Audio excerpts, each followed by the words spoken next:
Saudara dan saudari terkasih, Injil kita hari ini diambil dari Injil Matius bab 21 ayat 28 sampai 32. Tetapi apakah pendapatmu tentang ini?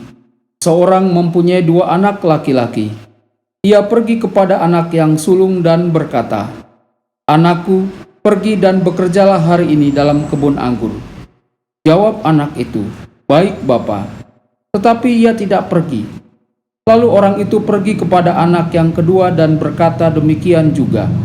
Dan anak itu menjawab, "Aku tidak mau." Tetapi kemudian ia menyesal lalu pergi juga. Siapakah di antara kedua orang itu yang melakukan kehendak ayahnya? Jawab mereka, "Yang terakhir." Kata Yesus kepada mereka, "Aku berkata kepadamu, sesungguhnya pemungut-pemungut cukai dan perempuan-perempuan sundal akan mendahului kamu masuk ke dalam kerajaan Allah.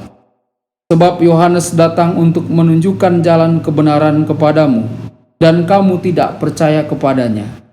Tetapi pemungut-pemungut cukai dan perempuan-perempuan sundal percaya kepadanya.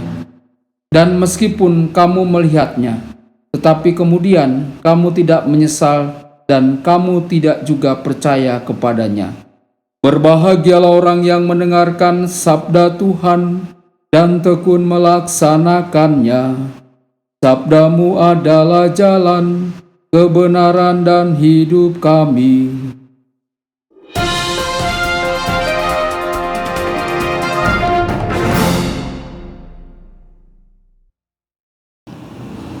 Saudara dan saudari terkasih dimanapun Anda berada, jumpa lagi dengan saya Romo Tedens dalam saluran Warta Kabar Sukacita. Semoga Anda semua tetap dalam keadaan sehat dan tetap bahagia. Saudara dan saudari terkasih, Injil kita hari ini pada hari Minggu biasa ke-26 diambil dari Injil Matius bab 21 ayat 28 sampai 32. Injil hari ini menyajikan sebuah perumpamaan. Sebagaimana biasanya, Yesus mengisahkan perumpamaan melalui sebuah kisah yang diambil dari kehidupan sehari-hari keluarga. Ayat 28-30. Kisah tentang 2 orang anak laki-laki. Diawali Yesus dengan mengajukan sebuah pertanyaan, "Apa pendapatmu?" Yesus mau menarik perhatian orang-orang saat itu agar memperhatikan kisah yang akan disampaikannya. Inilah kisahnya. Seseorang mempunyai 2 anak laki-laki. Ia pergi kepada anak yang pertama dan berkata kepadanya, "Anakku, pergi dan bekerjalah hari ini dalam kebun anggur." Anak itu menjawab, "Baik, Bapa," tetapi ia tidak pergi. Lalu orang itu pergi kepada anak yang kedua dengan permintaan yang sama agar bekerja di kebun anggur. Anak yang kedua menjawab, "Aku tidak mau." Tetapi kemudian ia menyesal dan pergi juga ke kebun anggur. Orang-orang yang mendengarkan apa yang diajarkan Yesus telah memahami kisah itu, karena mereka telah mengalami hal yang serupa seperti yang dikatakan Yesus dalam hidup harian mereka. Lalu ayat 31a. Keterlibatan otoritas dalam kisah 2 anak laki-laki ini. Yesus menceritakan kisah ini dalam bentuk pertanyaan. Pada awalnya Yesus berkata, "Apa pendapatmu?"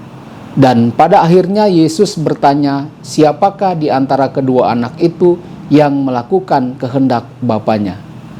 Mereka yang mendengarkan kisah ini adalah para orang tua yang menanggapi menurut apa yang telah terjadi beberapa kali dengan anak mereka sendiri. Para imam kepala dan para penatua menjawab, "Anak yang pertama." Ini adalah tanggapan yang Yesus sendiri ingin dengarkan dari mereka sendiri.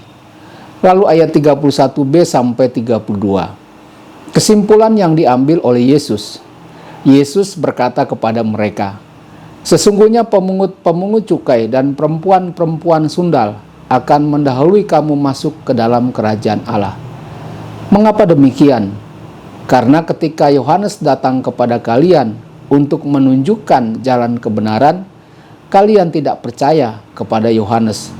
Tetapi para pemungut cukai dan perempuan-perempuan sundal ini percaya kepada Yohanes. Kesimpulan dari Yesus sangat jelas. Menurut pendapat para imam dan para penatua, para pemungut cukai dan para perempuan sundal adalah orang berdosa dan menjadi najis karena tidak melakukan kehendak Bapa. Tetapi menurut pendapat Yesus, para pemungut cukai dan para perempuan sundal pada kenyataannya melakukan kehendak Bapa karena mereka bertobat dan mereka mendengarkan apa yang dikatakan Yohanes Pembaptis.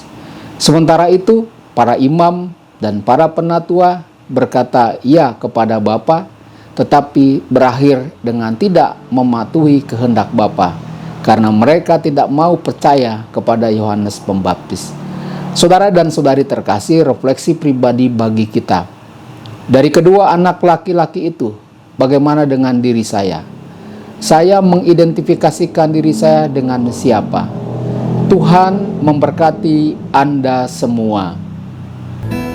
Sabda Allah adalah kebenaran.